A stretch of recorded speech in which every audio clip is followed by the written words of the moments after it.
talking about starting from seed. Our vegetable growing season is finally coming back, and I know a lot of you are just really anxious to get started. It seems like spring fever has really been kicking in strong this year. It's only mid-February and everyone's just itching to start planting. So we're going to talk a little bit about starting from seed. Pretty soon you'll actually be able to start the seedlings indoors, and you'll also be able to get started on your cold season crops. So we're going to just go right down to the beginning and basics. So basically, we're going to start with starting seeds indoors, since it's still pretty cold outside, and we're looking at some our freezing weather continuing for probably a month or two. So basically, you just need to find yourself a space in the house. Now, it might be something very simple, might be on top of the fridge or in the windowsill or on the table in a nook somewhere, or you might have a nice big setup if you've got one of those nice big gardens and got a whole big shelving unit going, a great big table, whatever you've got, find your space.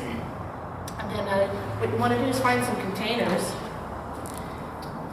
Usually, now as for the size, they can be anywhere from, maybe this big, and then you would transplant up into bigger and bigger containers. Some people like to do it that way. They'll get a tray similar to this that has a lot of, like 72 compartments in it. It'll start real small and then kind of go up. I find it's a little bit easier to start just a little bit bigger. This is a plantable pot. This isn't a package, but it's actually about this big. And then you're not transplanting so much. Makes it very simple. Put your pots into some kind of tray like this, and just water and give it light and get it started. So this way you're not up potting so much. I sometimes I'll either use like plantable containers like this. I'll use 6 packs, that flowers and vegetables had come in. I'll just wash it with soap and water and reuse them. Those are a really good size. These are really useful too.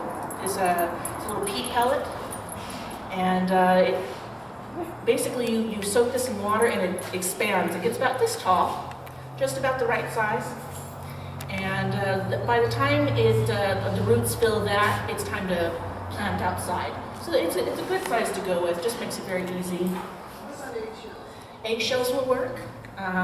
Basically, when you crack your eggs, you just got to make sure you take off only the top so that there's plenty of space inside of the thing. Take a little, like a pen or a needle or something, poke a little hole in the bottom of the eggshell so that you have drainage. Eggshells will work.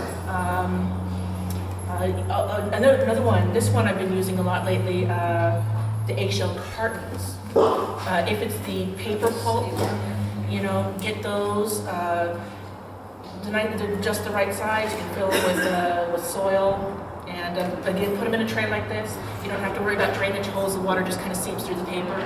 So everybody's different, just find something that's about the right size, holds a little soil and a few seeds, and you're ready to go.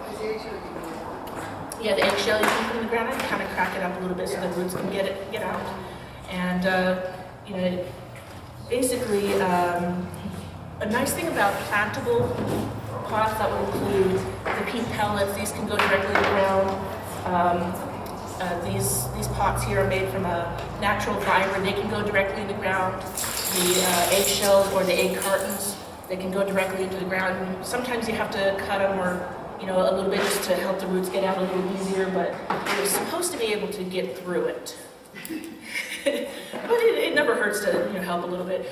But sometimes it's better to go with the plantable types, simply because there are some seedlings that don't like being transplanted. So it disturbs the root less if you don't have to take it out of its pot and then try to get it into the ground.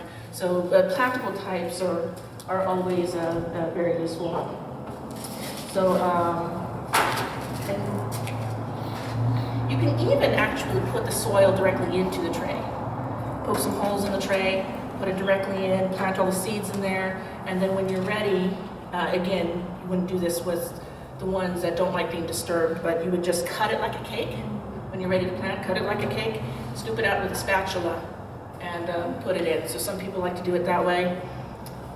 One method that has become less common these days is to plant them directly into the soil and then actually pluck the seedling out. You grab, when it comes out, when it's still very young, all it's got are 2 tiny little leaves on it.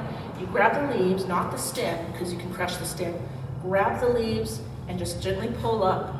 It doesn't have a lot of root to hold it in the soil at that point. It's generally just that one main root. So you can pull them out and then put them into a bigger container. Some people like to do it that way. I find it's becoming less popular though. So basically getting them started, the main thing is going to be light. And the question I get most often is, does it have to be a grow light? It doesn't have to be a grow light.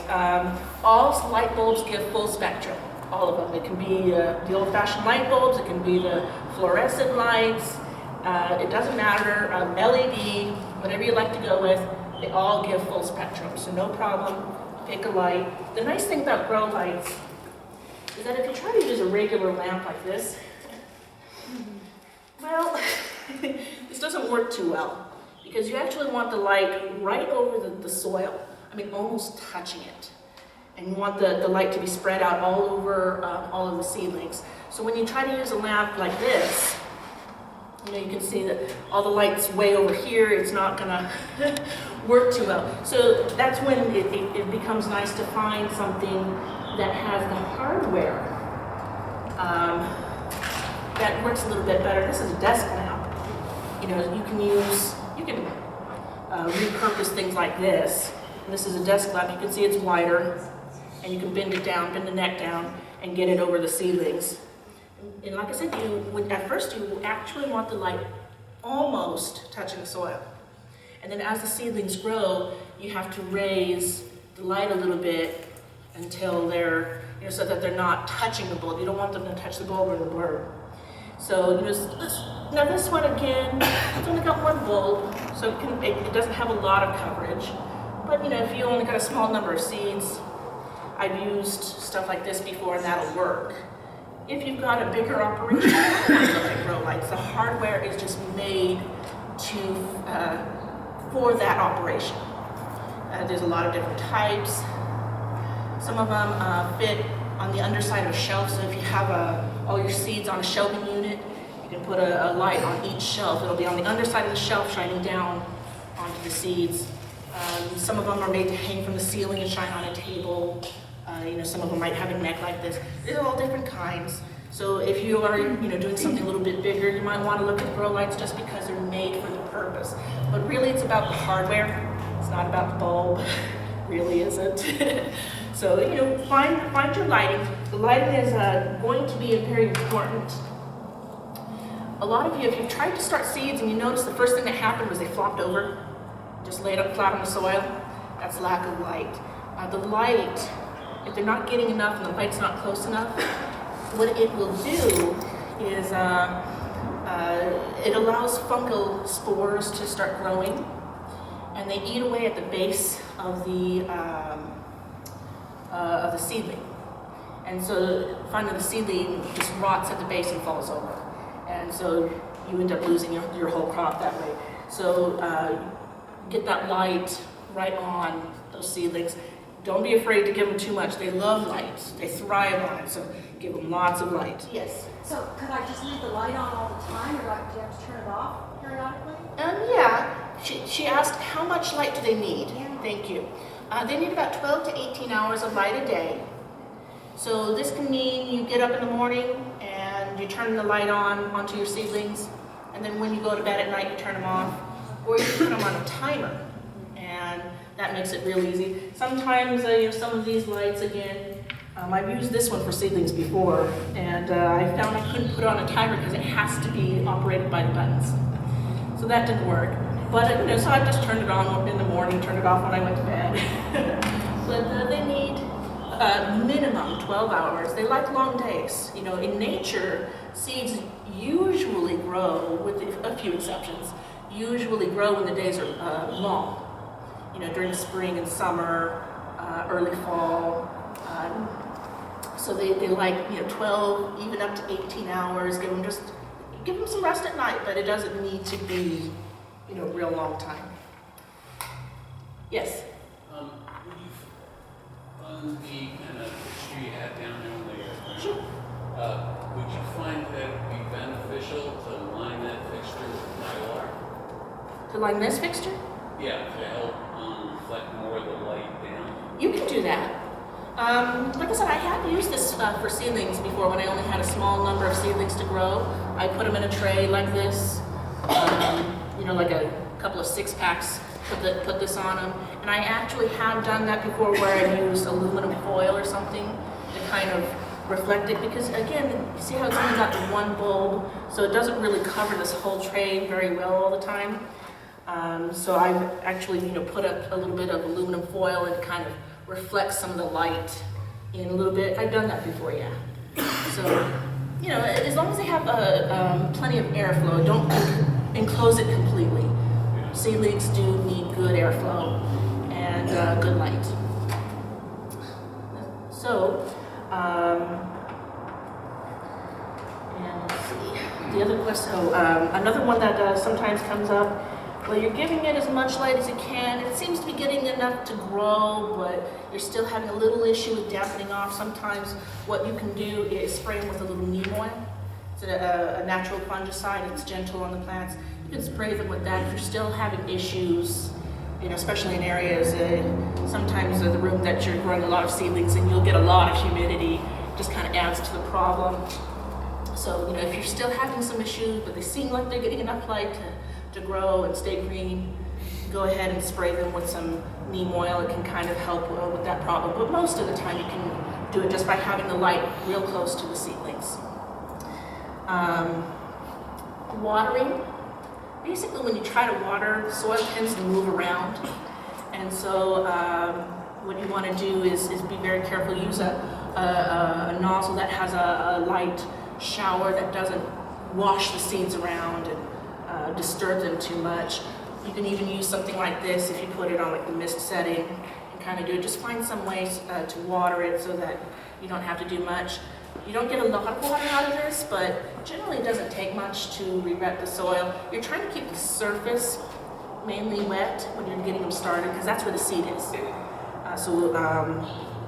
know, if we've got it in a pot, like say this, you know, the seed at first is going to be up here. Until the roots reach down here, this doesn't mean much. So the water needs to be up here where the seed is. And it needs to be kept moist until it has rooted. And then you can, once it's rooted through, you can allow the surface to dry out more. So just watering with a light spray or a shower mist or something.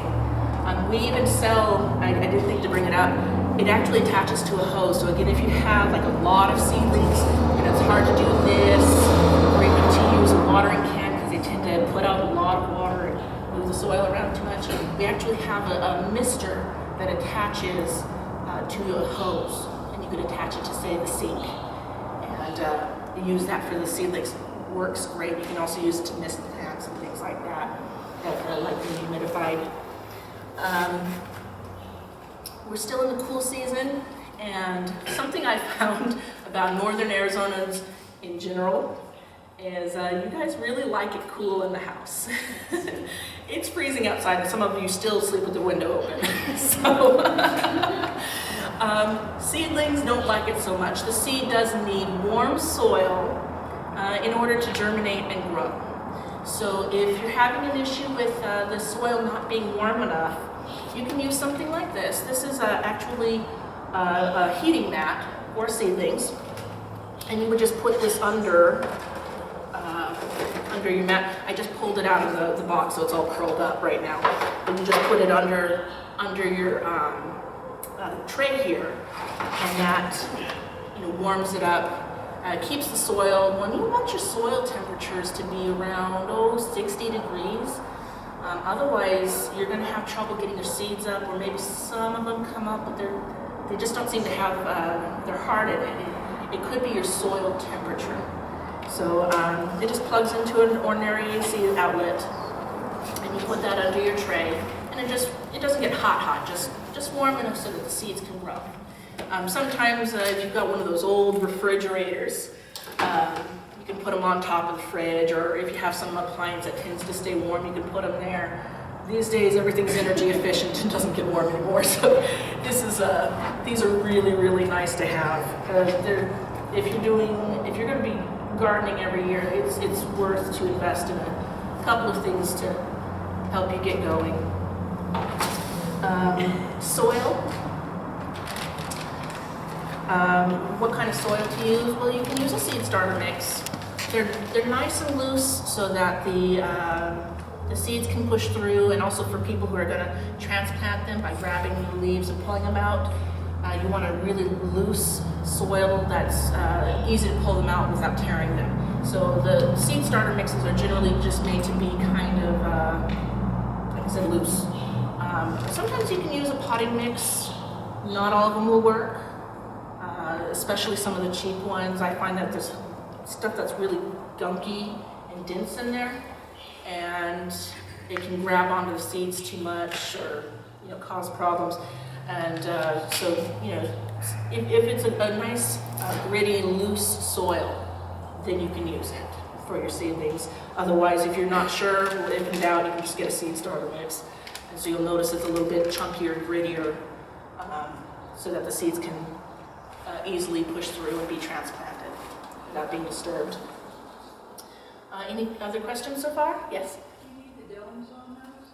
Do you need the domes on these? The dome, sometimes you'll see these with a clear plastic dome, sort of like a greenhouse. Basically, the idea is to make it warmer. Especially when the lighting isn't very good, it kind of helps to trap in heat and warm the soil more. I never use one. Generally, if the light is close enough, it helps to warm that soil quite a bit, or using the heating pad. Generally, the dome is only temporary, just to get it started and to keep the soil warm. But as long as you're not having an issue with that, I wouldn't even worry about it. Eventually, the seedlings get so tall that they don't fit in the dome anyway, and you don't want the seeds touching the dome, because usually those domes are very moist on the inside, and they could rot the seedlings and the leaves and stuff because they're so moist. They collect a lot of condensation on the inside. So you can use them at first, but some seeds like tomatoes, melons, they shoot up so fast. If you've ever grown any of those, you'll know they just go boom, and they're really tall, and so they don't really fit so well. So it just depends on what you're growing. I've got garages insulated, but there are areas where we can get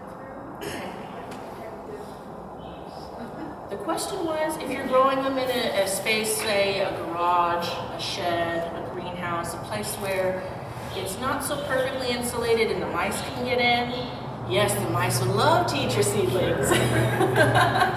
How do you protect them from them? In that case, it might be a good idea to put in a dome, or like I said, the domes sometimes are just too short. So rather, you might have to, erect like a sort of plastic tent around it or something. You might have to do it that way. Make your own.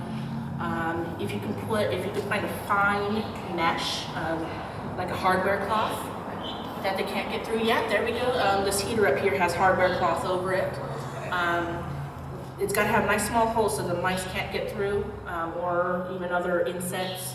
There are insects that would, again, love to eat your seedlings. So, yes, so a fine mesh would also work. Basically, it would need to be just high enough so that the seeds can keep growing, but not so high that it keeps the light off of it. So, because, again, the light needs to be down low over the seedlings. Yes?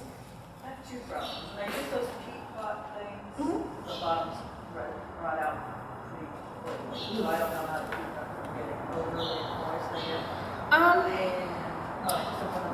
Okay. And then do you wet the soil?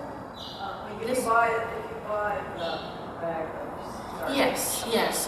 Wet the soil before planting the seed. Yes. No matter what kind you're using. So you'll want to wet the soil. Put your seed in there after you've wetted the soil, and then you might drizzle a little bit of water on it afterward to kind of settle the soil over the seed. Some seeds do need complete darkness to germinate. So you need to make sure that the soil is over it completely, so that, not too much light is getting over it. You may still put the light on top of it, and that's okay as long as they have soil over them. Like I said, sometimes you're using the light to help warm the soil. And as soon as it starts to emerge, it's going to need that light anyway. But yes. And then as for these, she said she sometimes has problems with the peat pots rotting out at the bottom. Did anyone else have trouble with those? Okay. It might do it a little bit. Yeah. Oh, okay, these right here? Yeah. You mean? Okay, these are the ones that are... It's okay if it rots out a little bit as long as it's kind of staying together so you can kind of move it. Again, they are meant to disintegrate. Try not to have water in the tray at all times. That is the main thing. You don't want it to be too wet. Just like any other plant, they want moisture, but they don't want you don't want the soil overly wet all the time. But they are basically meant to disintegrate so that the roots can get through when you plant them. So they will do that if they're real wet.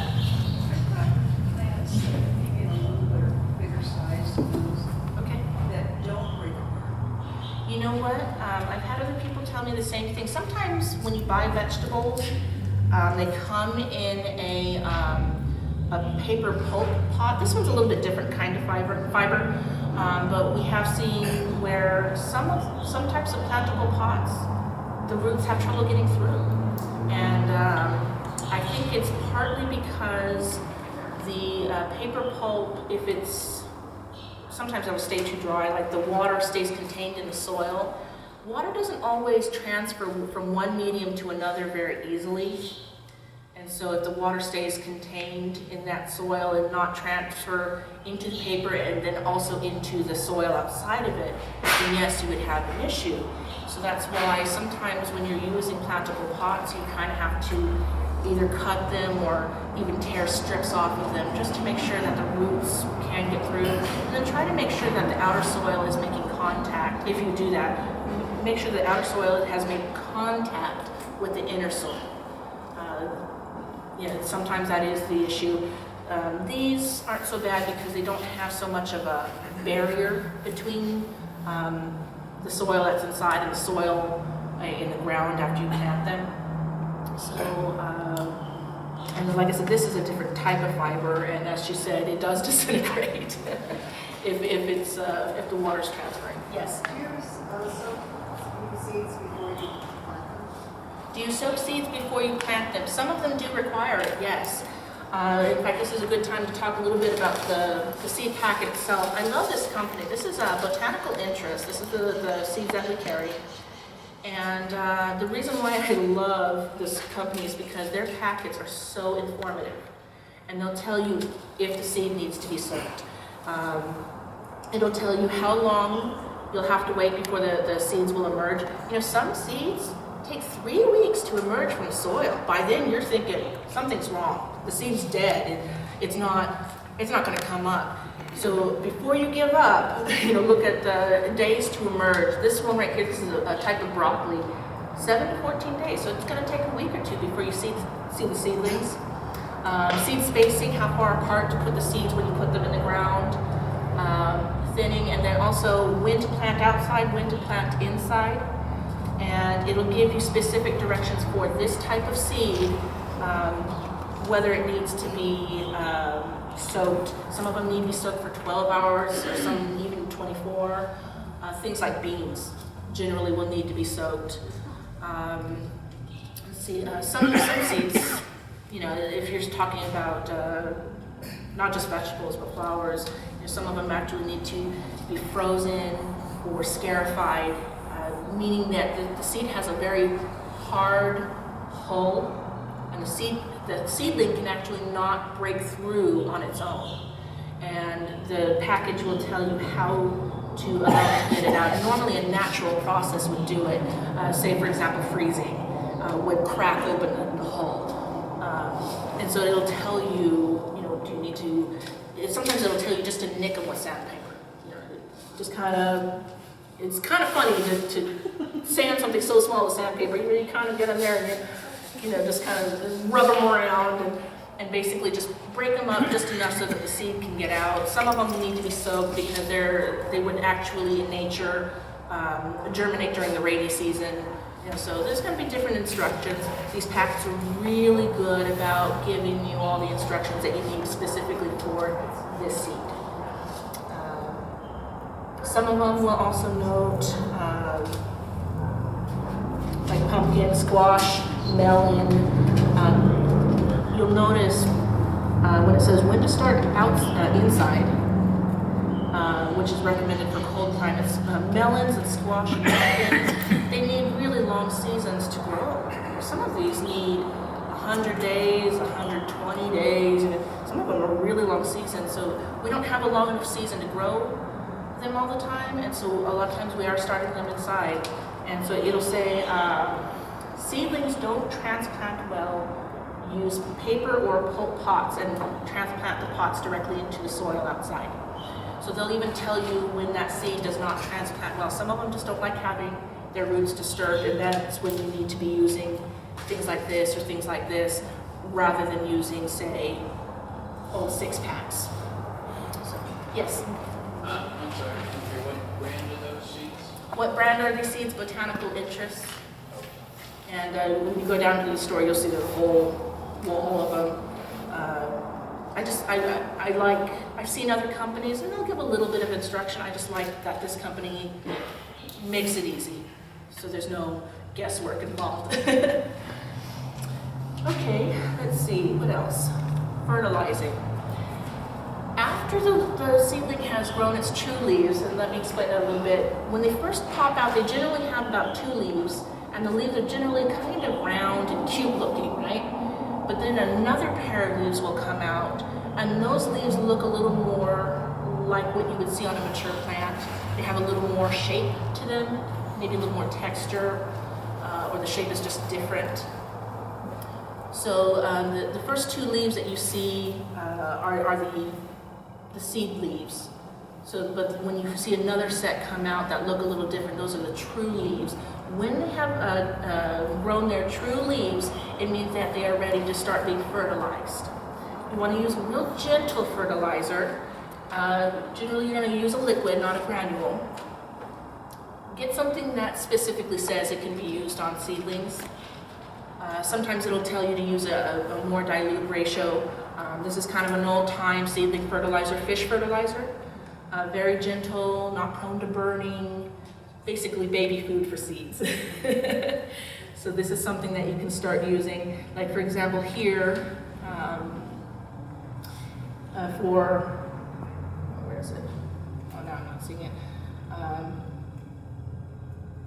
Well, anyway, so you use like just a gentle, maybe a half ratio sometimes of the fish fertilizer. I think that's what I generally use, is about a half ratio. This is the Grow Big food. Now for adult feedings, it'll say 2 to 3 teaspoons per gallon of water. For heavy feedings, 4 teaspoons per gallon of water. But for the seedlings, it says half a teaspoon per gallon of water. So the seedlings, again, don't overwhelm them. You don't want to try to feed them too much. So it'll tell you, and it says once per week. It'll tell you how often and how much. So these are 2 that we carry that you can use for seedlings. Yes? The white container, is that okay if you spray with your mister? Will that damage your leaves at all, burn them, or? No. This one, in fact, will even give you directions for foliar feeding. This is one of the Fox Farm products. Most of their products are very gentle. You can overdo it on some of them, but if you're following the directions, they're pretty good. So yeah, you can put it in your sprayer. Again, you're trying not to disturb the soil too much, although once they get their true leaves, they start rooting pretty good and you stop worrying about those things so much. But yeah, usually when you're doing a lot of seedlings, you're going to be using some kind of shower spray. You're going to get it on the leaves. Let's see. Okay, so we got fertilizer, the soil and warmth, and let's see. I feel like I'm forgetting something. Was there any other questions about starting seeds indoors? Well, it's not necessarily seeds, but what growing zone? What growing zone are we? In Prescott Valley. We're zone 6. Zone 6. Yes. Some seed packets will have a little map of the United States, which is so small that it really doesn't show our area. So the answer is our zone is 6, USDA zone 6. I think if you're going by Sunset Book, because they have their own zoning, we're zone 3, I believe. So yeah, they have a completely different zoning system. Generally with seed packets go by USDA and we're zone 6. The length of our growing season, I've forgotten. I'm going to have to look that up. We probably have it in one of our handouts, so we could look after the class. Yeah, exactly. Yes, May 15th through October 15th is our typical growing season. I don't remember how many days that is, but yes, it's May 15th through about October 15th. Yeah, if you're lucky. Every year is different. I mean, we have what I call roller coaster weather. You never know what it's going to do the next day. It can be freezing today, beautiful tomorrow, and then go back to freezing. That's how it is around here. And every year is different. Sometimes we get a lot of late freezes. Sometimes we get a lot of really warm weather in spring. You never know how it's going to be. Last year, you remember how gorgeous it was? The fruit did. Oh, fruit did wonderful. Everything did wonderful. January and February were abnormally warm. And so some people went out, took a chance, and put their seeds out for their cold crops. I mean, that's early even for the cold crops. They put them out, and they did fine, and they got beautiful harvests. This year, it's been very cold, up to this point, so we really haven't had a good time to seed directly into the ground. But last year we did. It was fabulous. So every year is a little bit different. Sometimes you use a little bit of judgment on when to start indoors or when to start outdoors, and sometimes you take a chance because sometimes it's gorgeous, and you know how it is around here. We get these beautiful warm spells that trick us, and so you go out and say, I'm going to do some gardening, and then it freezes again. With the cold weather vegetables, for example, broccoli, cabbage, rutabaga, turnip, they're all basically the same family, really. They're very cold hardy. They can withstand freezing, no problem. The only problem they have is that if it's too cold, they just stop growing and they sit there. And then you'll suddenly get that warm spell and they wake up and then suddenly bolt. But I've got some vegetables that I didn't harvest last year. They're still sitting there from last fall. I've got, because I put in a late sowing. And I've got rutabagas. They're not full size yet, but I've got rutabagas growing, beautiful big green leaves. I've got, turnips and stuff in there, so the kale doesn't look like much. So, you just, every year is a little different. Frost cloth. So basically, frost cloth has a double use. If you're growing, say, fruit trees, you're using the frost cloth to, keep the frost off the trees. You can do the same thing with your seedlings, although again, seeds, these types of seeds are not really that vulnerable. However, frost cloth also makes a good, what's the word I'm looking for? If you put it over the seedlings or the seeds, it helps keep the ground a little bit warmer. Like a blanket. And it allows enough light to penetrate through to warm the earth a bit, and then holds that heat in, almost like a greenhouse does. So yes, you can use frost cloth if you're going to put seeds or seedlings that have been started indoors, put them outside and grow them. You can put a frost cloth over them, and that will help them to grow a little bit better. It just keeps them just a bit warmer. It's still cold, but enough that they can, grow. Yeah, because otherwise they just sit there. Frost cloth won't always protect warm season vegetables from damage. Sometimes it does. It just depends on how cold it really gets. If it's like a hard freeze, so it just depends. Yes, sir. Last year when we had all that really nice weather early, I have all these cultured and they all flowered really nicely. Uh-huh, I got no fruit. okay. Is there anything you can do to, I figured they didn't get pollen. I Okay. don't know. His question was, why did his fruit trees not fruit even though they did flower? Excuse me. If they didn't freeze, because we were still getting light frosts here and there, not as much as normal, but if it wasn't a frost, it could have been that, yes, lack of pollination would have done that. So if you're not seeing bees and pollinators around, you might have an There's issue. no bees out because it was so early. Right, yeah, it Is was there so anything I early. can do? What can you do about pollination? Well, you can use a blossom set spray that doesn't guarantee you results. It helps what little pollination is going on to be a little more effective. If they're really small dwarf trees, you can go out there with the Q-tip. You can do it. Just a little bit about another type of seed. Today, I think that people are becoming a little more health conscious, so I don't know how many of you were taking an interest in sprouting seeds, but we do carry a variety of sprouting and microgreen seeds. And so I know most of you were here for the seed sprouting class for the vegetables, but we're having a growing interest in this, so I thought I'd go ahead and mention these a little bit.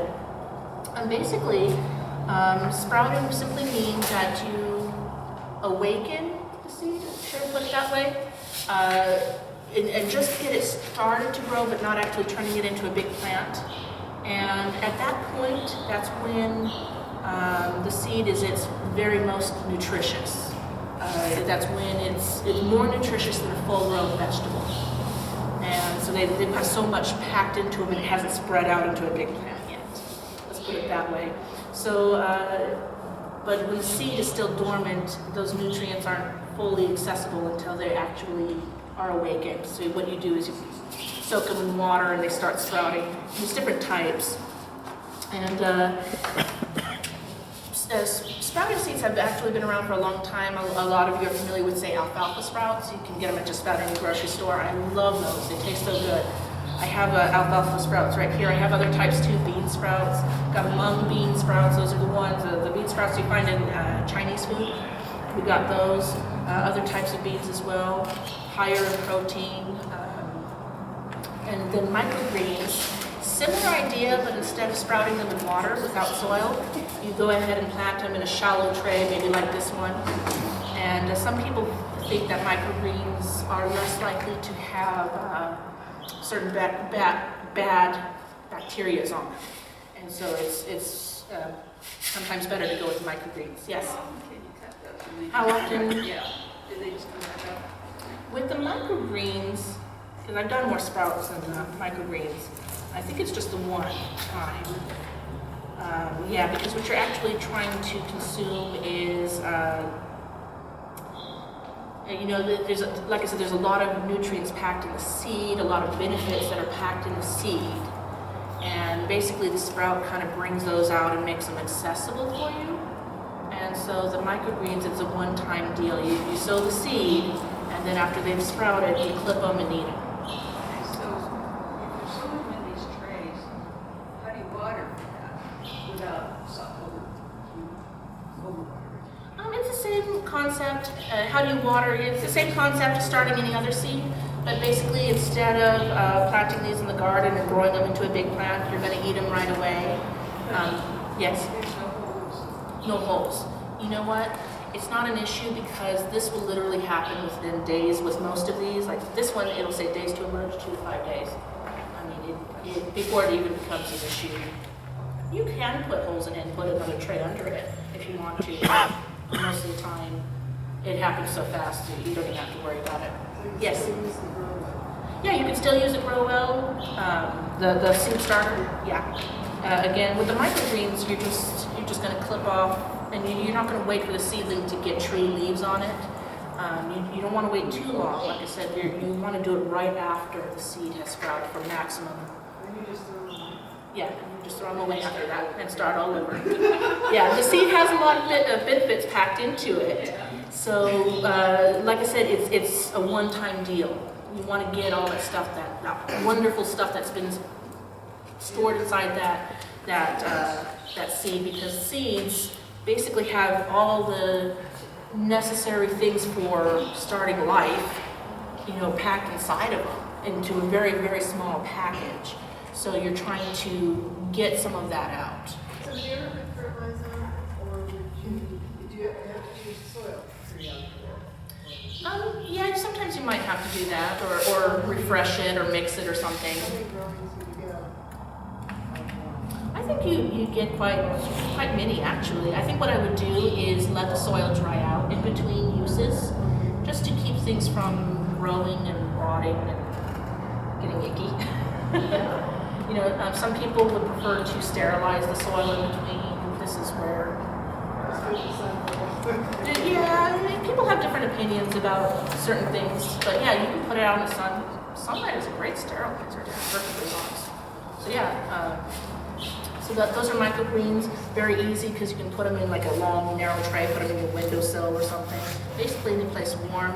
You don't have to worry so much about the light because you're not going to be growing them. Once they emerge, you're just about ready to eat them. You don't have to worry so much about how much light they're getting. The sprouts, the old-fashioned way was to do them in a mason jar. That's how I do them at home. Really easy. This is another sprout. There's a lot of sprouters out there.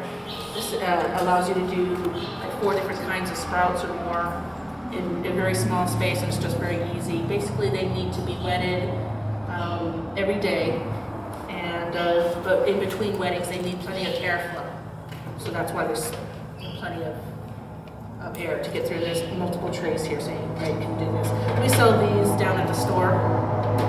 It's very, very easy.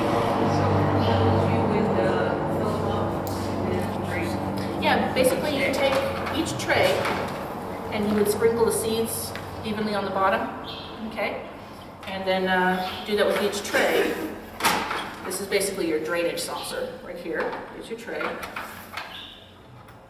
Okay. And then this is the lid here.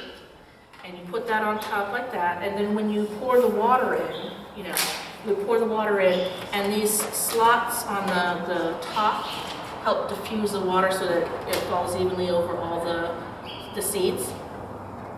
So you pour the water in, and it'll go through the 2 different trays and end up in here.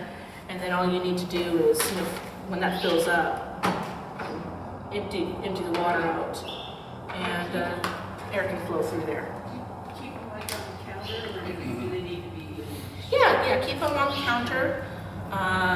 Chlorophyll, actually, they found there's benefits to chlorophyll, so some people do like to have them in a sunny location so that they do get a little bit green by the time you eat them. But again, that's kind of up to convenience, really. So yeah. On seeding, is there a rule of thumb on planting starting inside as opposed to starting outside? Is there a rule of thumb planting directly in the ground outside opposed to starting inside? When did you start with this and when did you Okay, some plants, some vegetables grow really, really fast, and it's no problem. You can put them, directly into the ground, and they'll pop right up. And some vegetables, especially the leafy stuff, they're ready in a month. So there's no need to start them indoors. Talking about time frame though. Right. Start today, doing it in the Okay. house? Oh, when to start? Yeah. Yeah. So things like your melons and tomatoes, those grow fairly fast. I think I would start those, and probably if I'm going to plant them outside in May, I would start them maybe late April. But then there are other things that, like I said, take 2 or 3 weeks to emerge, and then it takes them weeks and weeks to really get to a good size before they can go outside. So those I would start in March. Now, in the case of, say, if I wanted to start this broccoli indoors, I'd probably do it early March, and then by the end of March, early April, I can put them outside. Basically, as soon as the ground stops freezing, I want to put them out. Yeah, March is not today. It's a little bit early to start them in February. Yeah. Oh, there was another question back here. Excuse me. You have a big container that brings the flowers out.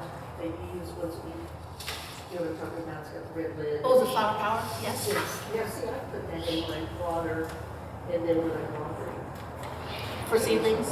Yeah, or when I wet the soil, Okay. I put that in there. Okay. She was saying that she's used the flower power before for seedlings. I would use a dilute solution because that's a 105410, and I'm especially concerned about the first number, which is nitrogen. You don't want to overdo it on that one. So I would use maybe if you're going to do it, I would say maybe a quarter solution. Yeah, I mean, sometimes you can kind of play around with other fertilizers. If you do use a very dilute solution, maybe even experiment on a few seedlings before you do it on the whole thing. Like I said, some people have big seed banks, So, but yeah, you can kind of play with other types of liquid fertilizers.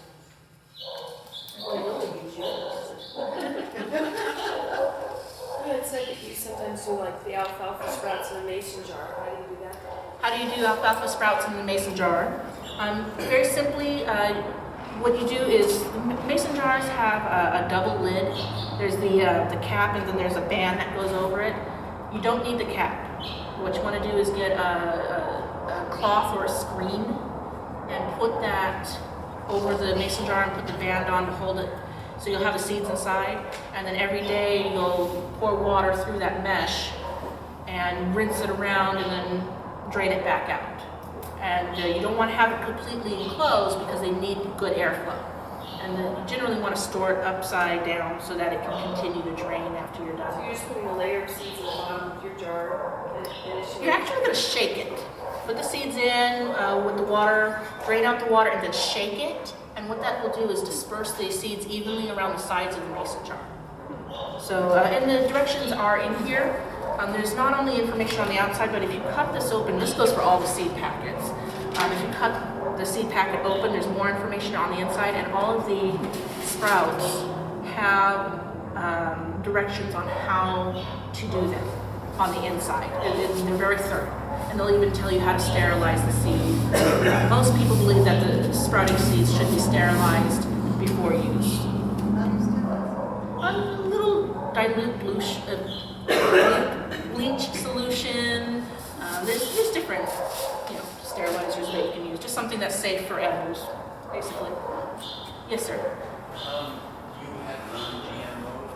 Do we have non-GMO? Botanical interest is strictly non-GMO. That's another reason why we use them. So yes.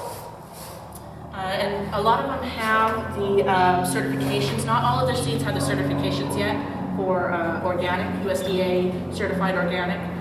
But the ones that do have it'll have a green top, and it'll have the certification circle right here. And so you can see all of these, they have a certification, but all of them are strictly non-GMO from this company. Okay, yes. Okay, so back to the seedlings, maybe not the seedlings. The sprouts. Sprouts. Do you use regular tap water? Or Yes, do yes. You use can use regular tap water for the sprouts. filtered water? You can use filtered water. It doesn't, as long as it's drinkable water, but it doesn't need to be specially filtered or anything. Like broccoli and cold stuff, can you just plant them straight outside if you can with? Yes. Can you plant the broccoli and the cold season crops directly outside? Yes. You won't get a lot of growth out of them if it's still freezing. The surface of the ground is actually freezing.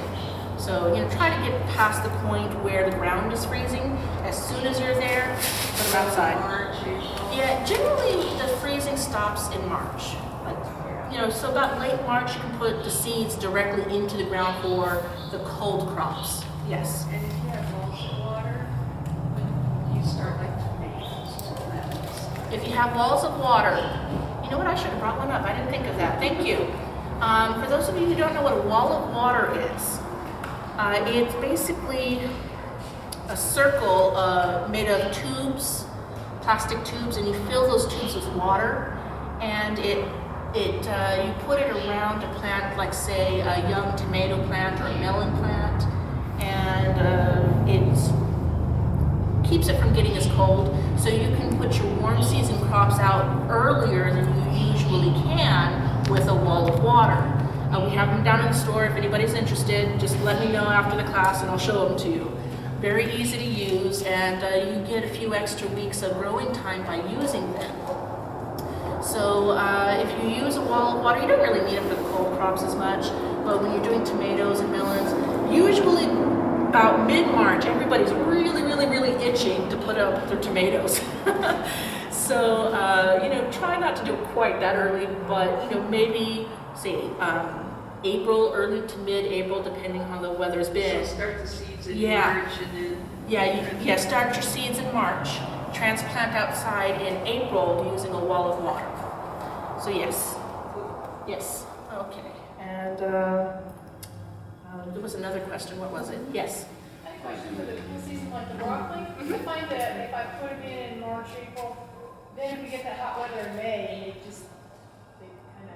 Yeah, we kind of end up with this squeeze. You try to get them to early enough to get them harvested by May or? Yes.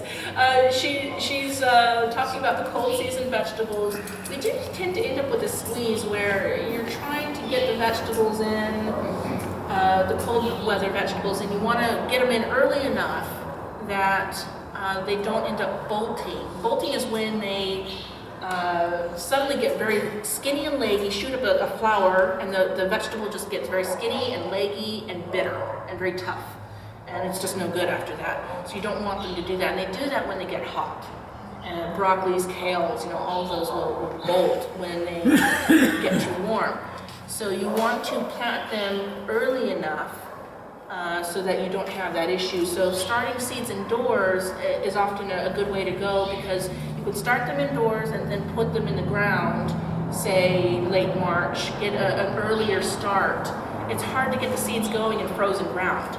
So you can't really do it, you can't sow them directly into the ground any earlier than March. But if you start them indoors, get a head start, then you can plant the plant into the ground in March, sometime in March. Every year is a little bit different. Basically, you want the ground to stop freezing. That's all we're really looking for. Otherwise, they just kind of sit there. Put them in, and then you've got a head start. And again, the plant's not going to die from the freezing, but if the freezing is very regular, it keeps the plant from growing. So basically, there is a little bit of judgment involved. Yes? When you plant a melon in, it sounds really good, but can I put it in a huge container? Can you plant a melon in a container? Absolutely. If you have the space, you can put them right in the ground, because melons tend to get really big. We do carry seed for a miniature melon that only gets 4 feet wide, but most of the others, like here's the most popular. This is Hale's Jumbo. This is a cantaloupe. This is the most, probably the most popular melon that we sell.